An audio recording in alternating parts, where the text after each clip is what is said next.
So guys, meron na dito yung result. Andito na siya.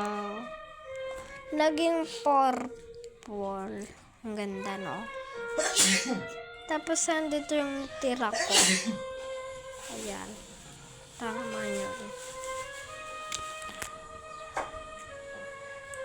Ano gusto nyo? Lagyan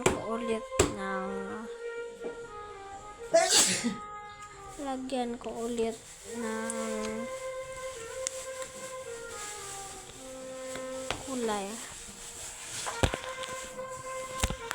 Wait. Okay na. So, i-mix na natin siya.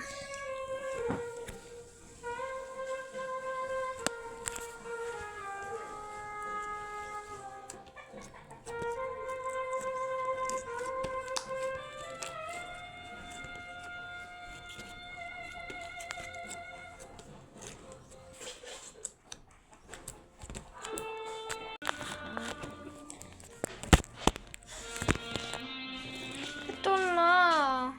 Naging maganda na.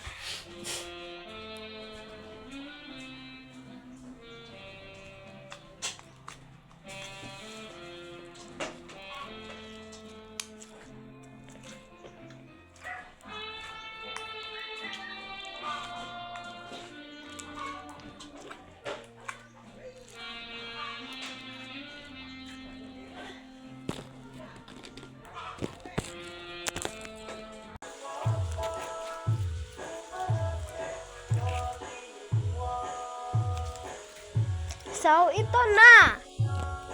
Yan, yung inano ko ng paper, nitapon ko na, nilagyan ko ng daga. Maganda din kapag nilagyan,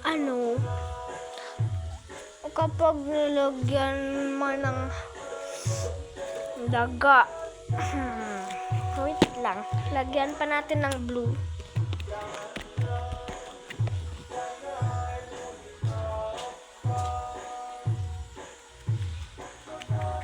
Tinawag mo pinagagawa mo? Para nga